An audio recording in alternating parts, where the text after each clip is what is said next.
Last 600 meters to the finish line. Ito na mga kaibigan, magkakarimadehan dito sa mangat na sa kaliwa. Itong si Leonardo Valdez, sumahabol pa rin, Benny Hatin. Ito na, Weston Lane, sumahabol pa rin ito si Danny Hanabana. Ayan, nasa harapan na. Itong si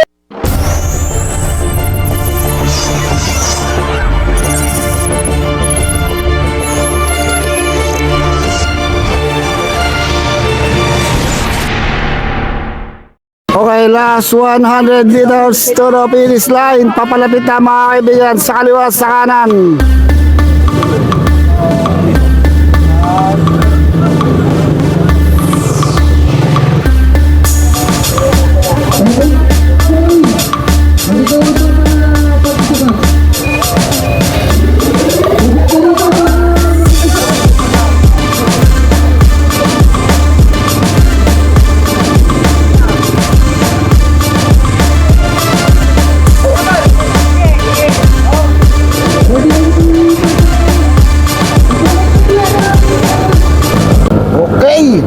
Open Pro categories mga kaibigan. Uy, kumakawala kagad itong si Rustum Lim Regindin, Jezreel Launico. Kumakawala kagad ito ang tatlong pro riders. Tatlong pro riders kagad itong unang bugso. Kumawala. Way of MPTC, Rustum Lim, rider from Pangasinan, itong si Launico and Mark Joseph Regindin. So lumalamang kagad sila 150 meters sa ating main marathon, driving speed of 55 kilometers per hour.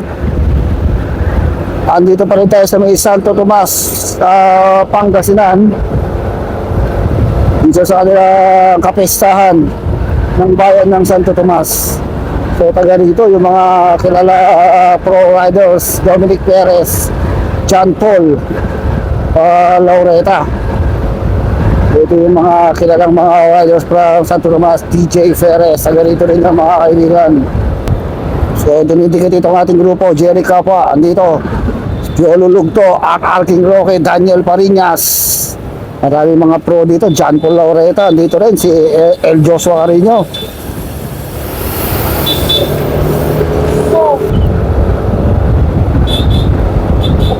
Andito yung mga legend cyclists, Emil Pablo, and itong si Mac Galedo. Nako, tignan natin kung may makakatakas dito. Dahil pag walang nakatakas, magpapakita na naman ng lakas sa pag-sprint itong si Emil Pablo. Kaya niyang manalo dito sa mga mas bata sa kanya. Tignan natin, veterans move ang gagawin dito. Itong si Emil Pablo and Mac Galedo. Magandang bakbakan to mga kaibigan, kung sino ang unang makakawala dito sa ating mga Open Pro category. Ito, kumakawala na naman itong si Rustum Lim. Inabot sila pero kumakawala na naman itong si Rustum Lim, John Paul Laureta, Dennis Cabaldon, Leonardo Valdez, Launico. Uy, Arking Roque dito din kaya pa rin talagang sumabay nitong si Emil Pablo. Hey! Boss, palipad ko, boss. Mataramas, lahat ng bata sumasabay pa rin, sumasabay sa motor. Uy, naiiwan si Emil Pablo dito. Tingnan kung makakadikit pa si Emil Pablo doon sa ating malaking peloton. Naiiwan siya rito sa likuran, Kaya pa naman ang isa sa malakas mag-sprint. Kaya niya kayang sumabay sa rimatihan. Ito, White Star, Dubai White Star cyclist na si Emil Pablo. Veterans na to,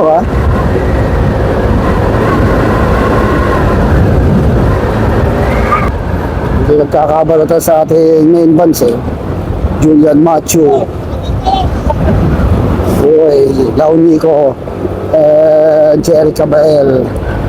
Sarap talagang kumarera. Pagdating sa mga ganitong karerahan, medyo nalimitahan yung sasakyan na ipasara. Sara yung mga kalye para makapasok yung ating uy, Diyos ko po, ano nangyari dito kay Malaysian Rider? Naubos ka agad. So nabanat lang itong ating peloton, pero wala pa rin nakawala. Dito yung mga riders from 7-Eleven, Team Pangasinan ng MPTC Tribe Hub. Kumbaga tune up game nila to dahil malapit na yung pinakahihintay natin muli ang pagbabalik ng MPTC Churro Luzon 2026. John Rex at Banlogan dito rin pala mga kaibigan. Atak-atak ni Lolo Lugto itong grupo na sa likod itong si Josh White Trata. So meron tayong 4 na riders na kumawala. Atal King Roque, Daniel Parinas, itong si Luigi Ramirez, and Danny Harabata. Okay, ito yung peloton natin dito rin pala si Janice Agbanlog, Ruben. Ay. So na-slide ng bagay itong si Emil Pablo. Pati kung maididikit pa niya rin sa grupo kapit! So 10 laps pala tayo, mahaba to. Mahaba-habang bunuan ang mangyayari dito. Matira matibay kung sino ang matitira sa breakaway sa peloton na handang makipagrimatihan. Itong mga amateur rider, pro rider, ex-pro rider, o mga participant na lalahok sa nalalapit na MPTC Churro Luzon. Hey. Tao. Kumbaga, ensayo rin nila to Mahaba-habang ensayo ang kailangan nila. Kaya napakahaba ng ating may stage. 14 laps ang mangyayari sa MPTC Churro Luzon. Mahaba-haba yun Tapos maahon pa mga kaibigan. Ito yung mga prospect na mga lumaro sa ating Churro Luzon. Daniel Parinas, Danny Harabata. Grabe pumigay itong si Danny Harabata Kaya nagpapakitang gilas to.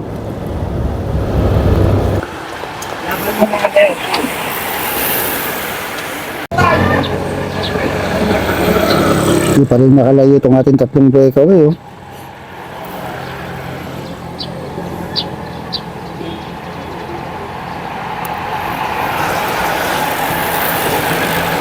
Magsira matibay. Alright! Inaabot mga kaibigan yung breakaway.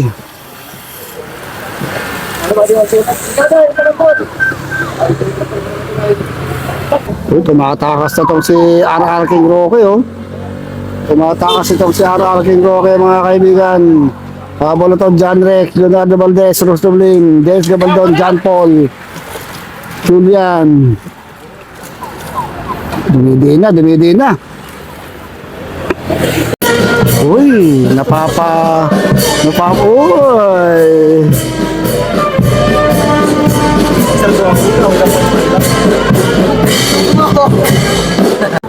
Buo pa rin mga kaibigan. Talagang walang makawala Hindi rin makawala itong mga 7-Eleven.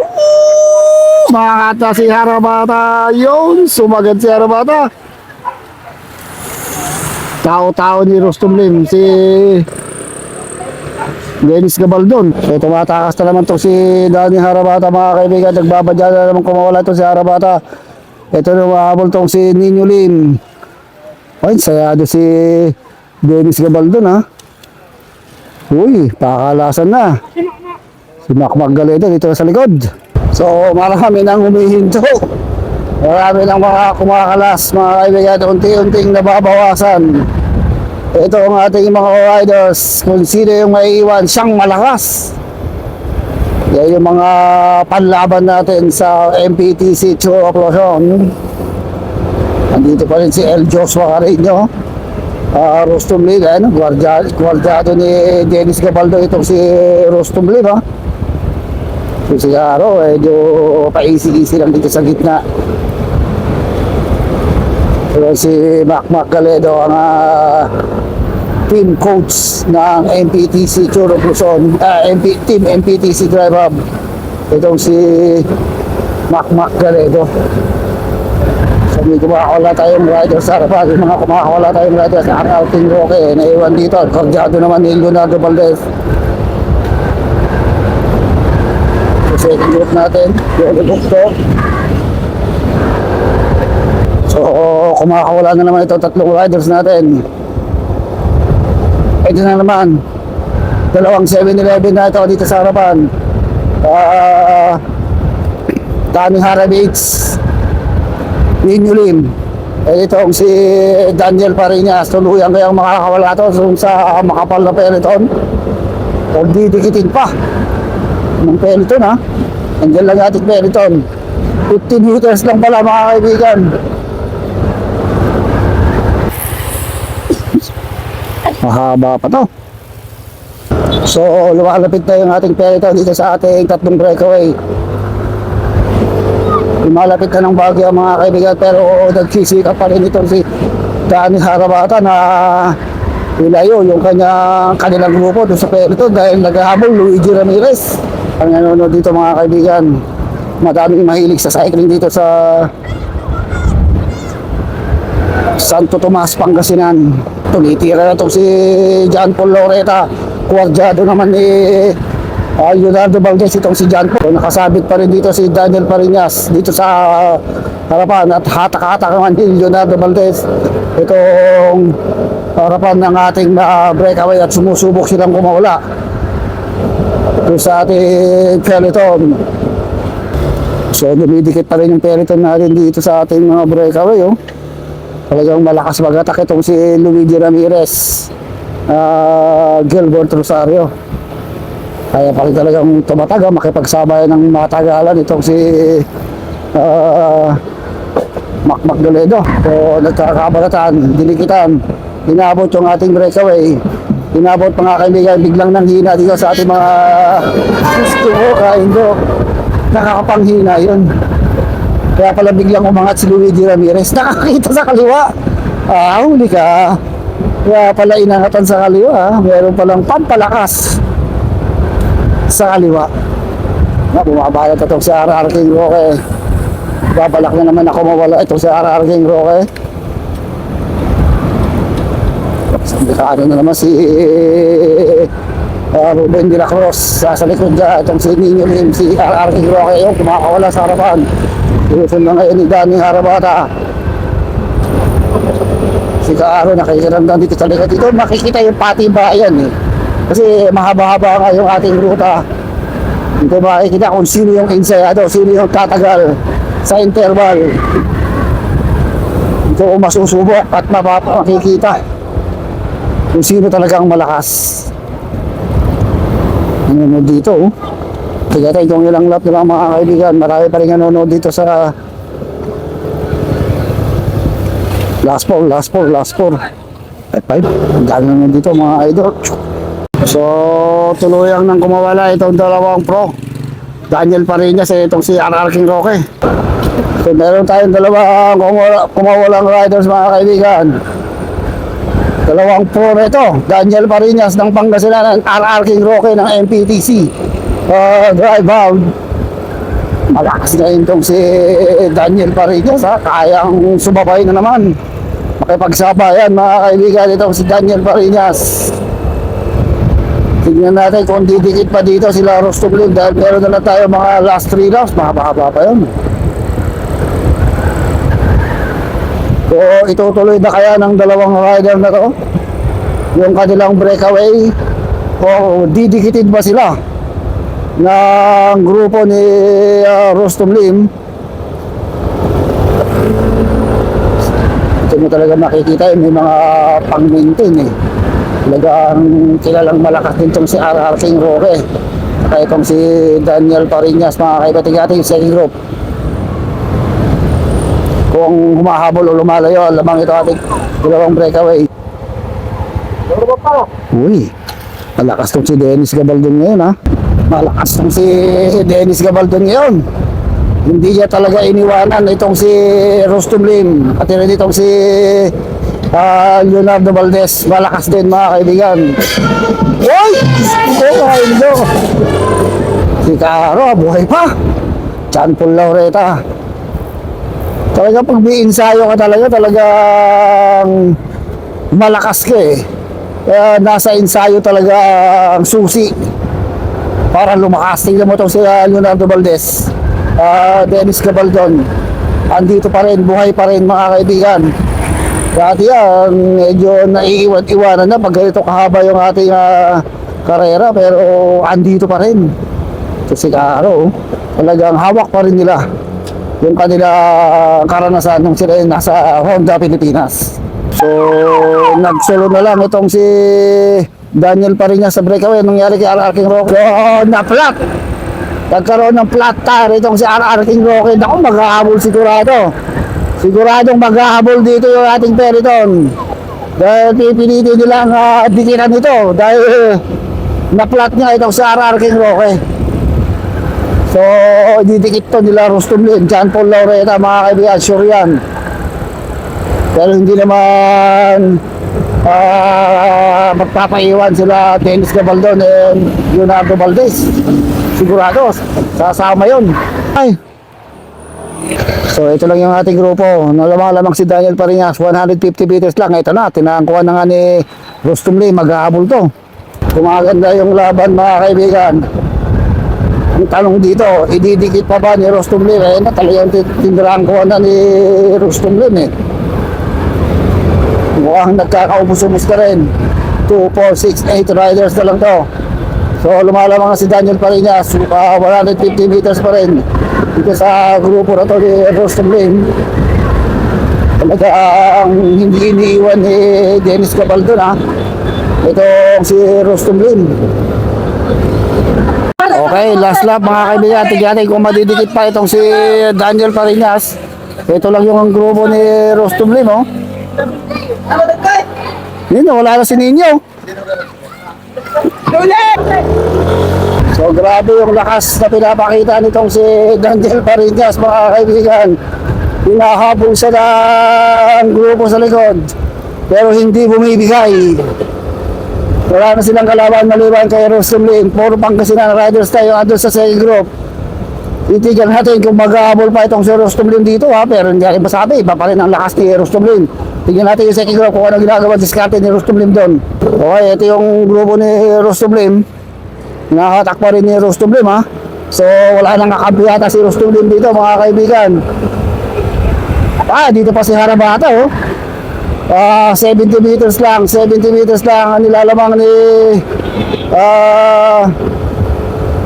na Daniel Pariñas dito sa grupo ni Rustum Lim. Talagang hinahatak ni Rustum Lim para may dikit itong grupo, pero nakahanda naman itong si Caro, Leonardo Valdez and itong si Dennis Gabaldon para suklian in case na idikit nila yung grupo. Okay, mukhang hindi na inaabot itong si Daniel Pariñas mga kaibigan. Kaya na, we need to congratulate this young warrior from Binalonan, Pangasinan to last 1.2 kilometers to the finish line for Daniel Pariñas. Mukhang siya na ang mananalo mga kaibigan. Taas mo itong si Daniel Pariñas, 52 kilometers per hour. Talagang dapang-dapa na, sagad na itong si Daniel Pariñas. Pro from Pangasinan. Naku, hindi ko makakawala sa likod. So, yun yung congrats natin na si Daniel Pariñas. Dahil doon, sigurado magkakarimit yan sa may bandang likod. Okay, congrats, idol. So, nakatakas pa itong si Dennis Gabaldon. Magiging second place na itong si Dennis Gabaldon. Doon tayo popokus sa likod kung magkakarimit yan. Last 600 meters to the finish line. Ito na mga kaibigan, magkakarimit yan dito sa second group. Ang panalo natin, Daniel Pariñas, Dennis Gabaldon. Mangat na sa kanila itong si Leonardo Valdez. So mga habol pa rin, Denny natin. Ito na, Rustum Lim. Mga habol pa rin ito si Dani Harabana. Ayan, nasa harapan na Itong si Rolando Valdez, naubos talaga itong si Rosamund. Ito na, humahabol pa rin itong si Danny Harabota, Donetin, nasa harapan pa rin. Ito na mga kaibigan, Danny Harabota. Ayun na sa harap, Donetin. And Donetin! Yung kaibigan. Woo! Grabe. Ating panalo. Daniel Parinas. Yun, oh.